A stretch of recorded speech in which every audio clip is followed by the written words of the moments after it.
오늘은 히브리서 11장 6절 말씀을 중심으로 해서 하나님이 기뻐하시는 믿음이라는 제목으로 같이 은혜를 나누고자 합니다. 자, 사람은 참 여러 가지 면에서 한계를 가진 존재다라는 겁니다. 무엇보다 먼저 우리가 보는 것을 한번 생각해 보면은요, 사람은 너무 가까이 있어도 못 보고요, 또 너무 멀어도 못 봅니다. 너무 작아도 못 보고요, 너무 커도 못 보지요. 너무 밝아도 못 보고 너무 어두워도 못 봅니다. 그저 내 눈에 들어와야 겨우 볼 수 있다라는 거죠. 이렇게 보는 것에 한계를 가질 수밖에 없는 존재가 사람입니다. 그럼 다른 거는 다 뛰어난가요? 아니요. 듣는 것도 마찬가지죠. 소리가 너무 커도 못 듣고요, 소리가 너무 작아도 못 들어요. 우리가 알고 이해하는 것도 역시 마찬가지입니다. 우리들은 그동안 내가 보고 듣고 배우고 경험한 범위 안에서만 알고 이해하는 것입니다. 그렇기 때문에 내가 알지 못하고 경험하지 못한 것을 이해한다는 것은 참 어렵고 힘든 일일 수밖에 없습니다. 그러니까 우리 사람들은 이렇게 참 많이 부족하고 불완전한 존재다라는 거지요. 하지만 우리가 믿는 하나님은 그렇지 않습니다.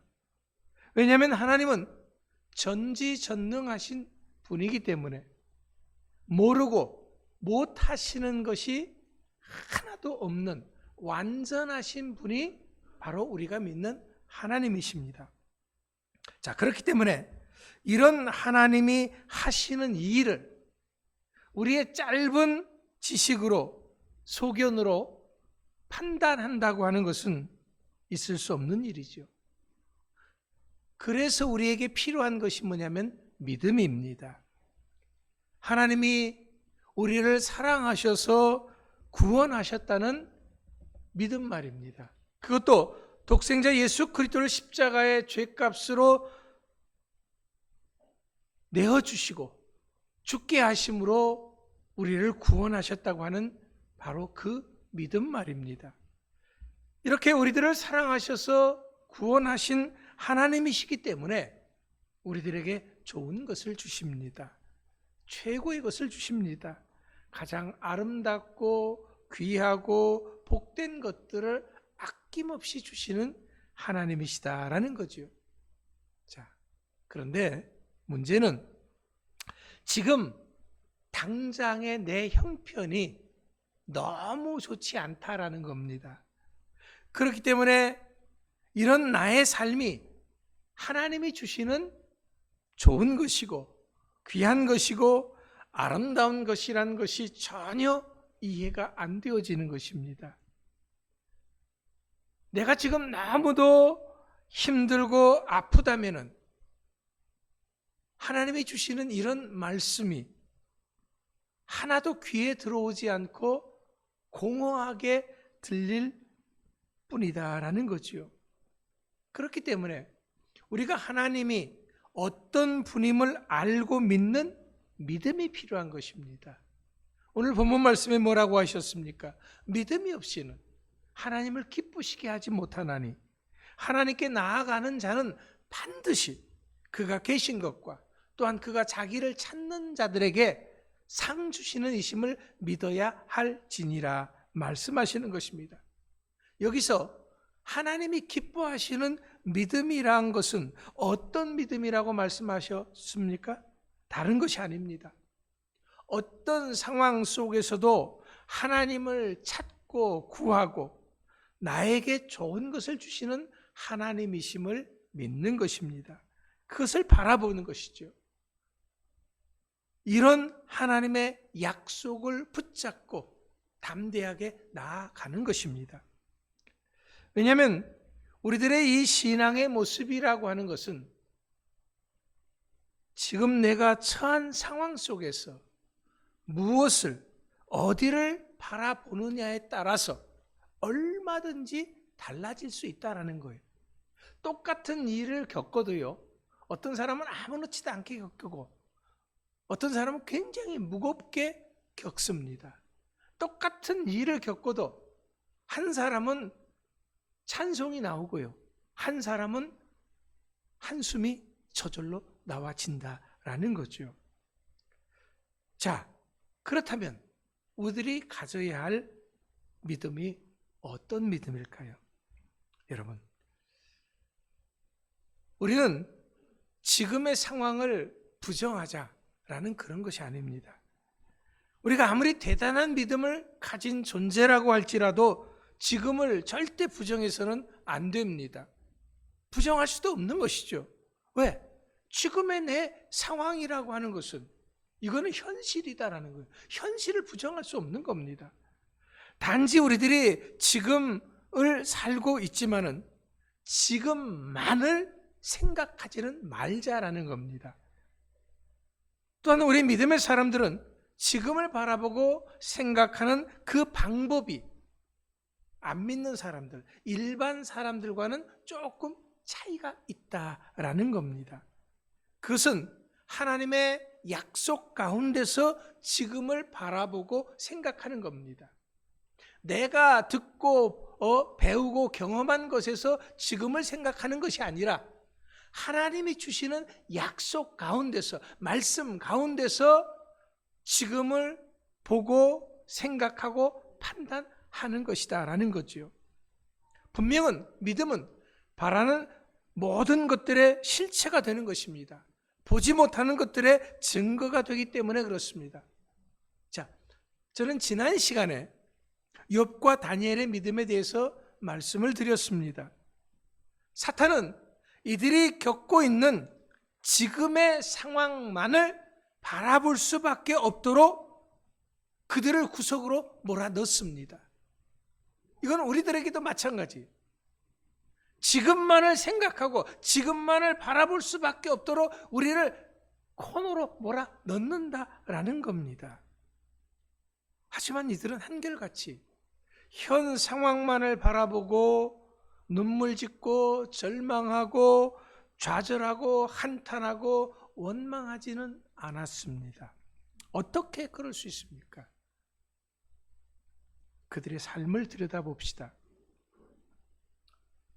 우리는 지금 이들의 삶을 처음서부터 끝까지 다 들여다볼 수 있습니다.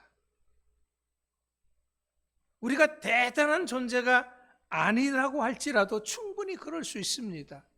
왜냐하면 이미 성경 말씀에 이 욥과 다니엘의 처음서부터 마지막까지가 이들이 어떤 삶을 살아왔고 어떤 현실을 겪었고 미래가 어떻게 되어졌는가 하는 것을 잘 설명해 주고 있기 때문에 그렇습니다. 우리는 이들의 처음서부터 마지막까지를 다 보았기 때문에 이들은 대단한 믿음의 사람이었구나라고 생각을 할 수 있었던 것입니다. 하지만 이렇게 먼 옛날 사람들이 아니고 이들이 지금 내 옆에 있는 사람이라고 한번 생각해 보자라는 겁니다.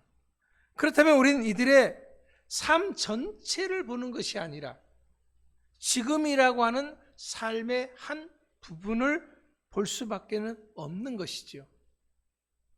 물론 이들의 과거를 우리는 알 수가 있습니다. 그리고 현재는 알 수가 있지요. 그러나 미래는 모르는 것입니다.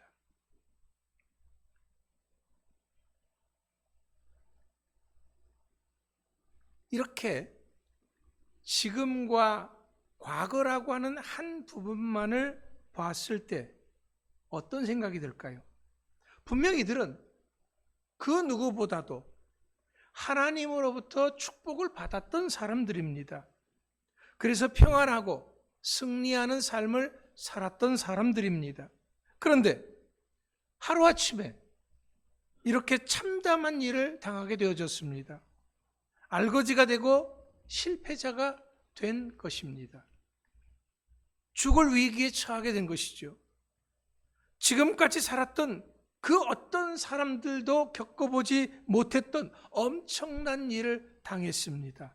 안 믿고 우상 숭배하는 그런 사람들조차도 겪어보지 않을 그런 엄청난 재난을 하나님을 믿고 신앙생활을 열심히 아주 잘하던 바로 그 사람들이 당하게 되어졌다라는 거죠. 여러분, 욥이 얼마나 철저하게 하나님을 섬겼는 줄 아십니까? 욥기서 1장 5절 말씀에 보면은요, 자녀들과 잔치를 벌였다고 할지라도요, 그 다음 날이 되면은 혹시라도 어제 잔치 가운데서 내 자식들 가운데서 누구라도 실수해서 그들도 모르는 사이에 무슨 잘못을 했을까 봐 자녀들의 숫자대로 속죄 제사를 드릴 정도로 욥은 아주 철저하게 신앙생활을 했던 사람입니다. 또한 다니엘은 어떻습니까? 어렸을 때서부터 왕이 주는 음식이라고 할지라도 우상에 드렸던 그런 제물이라고 한다면 입에도 되지 않았습니다. 뿐만 아니라 하루 3차례씩 꼬박꼬박 기도하는 것을 빠뜨리지 않았던 사람입니다. 분명히 이들은 이렇게 철두철미하게 신앙생활을 했던 사람들입니다. 그런데 이런 사람들이 시원찮은 믿음을 가진 사람도 당하지 않는 상상도 하지 못할 고난을 어떻게 당할 수 있느냐라는 거지요. 이건 아니다 할 수밖에 없습니다. 그렇습니다. 이들이 당한 현재의 그 고난의 순간만을 보면은 절대로 좋은 것을 주시는 하나님을 이해할 수는 없습니다. 우리들도 세상 사람들과 똑같이 어떻게 하나님이 이런 사람들에게 그럴 수 있느냐고 반문할 것입니다. 이렇게 고난받는 것이 좋은 것을 주시는 하나님이냐고 따질 것입니다. 그래서 하나님을 원망하고 하나님을 부정할 수도 있습니다. 하지만 우리는 이미 다 알고 있습니다. 이것이 전부가 아님을 말입니다. 물론 당시만 보면은 전부로 보일 수밖에 없습니다. 하지만 우리는 이미 그 다음을 알고 있는 것이죠. 이것이 당시에 고난을 겪고 있는 바로 그 사람들과는 다른 것입니다. 그렇기 때문에 정말 신실한 신앙이라는 것은 그 순간 그 상황만을 보고 판단해서는 안 된다고 하는 것입니다. 우리의 믿음이 정말 하나님이 기뻐하시는 믿음이라고 한다면 지금 내가 겪고 있는 이 순간만을 전체로 보고 판단해서는 안 된다라는 겁니다. 바로 이런 상황이 우리들의 삶에 존재하기 때문에 필요한 것이 뭐냐면 믿음입니다. 이런 때를 위해서 하나님께서는 약속의 말씀을 주신 것입니다. 성경 말씀을 주신 것입니다. 그렇습니다. 우리가 하나님을 믿되 이 순간뿐만이 아니라 현재뿐만이 아니라 영원히 변치 않는 하나님, 미래까지도 우리들의 미래까지도 책임져 주시는 하나님을 믿으시기 바랍니다. 우리는 과거에만 좋은 것을 주시는 하나님이 아니라 지금도 또 미래도 나에게 좋은 것을 주시는 하나님이심을 믿을 수 있게 되길 바랍니다. 자, 이제 우리가 눈을 좀 더 크게 떠서 이들의 그 다음을 봅시다. 욥과 다니엘의 그 다음을 한번 보자라는 거예요. 이들이 고난받을 그 당시에는 알지 못하고 보지 못했던 이들의 미래 말입니다. 자, 그 다음을 보고서도 우리들이 하나님이 좋은 것을 주시는 하나님이 아니라고 할 수 있겠습니까? 이렇게 철두철미하게 신앙생활했던 사람들에게 어떻게 이럴 수 있느냐고 따질 수가 있겠습니까? 자, 욥의 그 다음은 어떠했습니까? 욥은 육신의 10자녀를 잃어버린 대신에 하나님이 주시는 10자녀를 축복의 선물로 받았습니다. 그전보다도 더한 재물을 선물로 받았습니다. 아, 하나님을 믿는 사람은 과연 다르구나 할 수밖에 없도록 넘치는 축복을 받은 것을 우리는 알고 있습니다. 이러한 욥의 미래는 욥이 고난당할 그 당시에는 전혀 알 수 없었던 거지요. 다니엘의 그 다음은 어떻습니까? 다니엘이 왕의 명령을 어기고 기도했을 바로 그 당시, 물론 그 당시 지금 당장은 사자굴에 들어갈 수밖에 없었습니다. 하지만 사자들은 다니엘의 털끝 하나도 건드리지 않았습니다. 오히려 다니엘을 고발했던 그 사람들이 다 잡아먹히고 말았습니다. 다니엘의 정적들이 한순간에 깔끔하게 제거된 것입니다.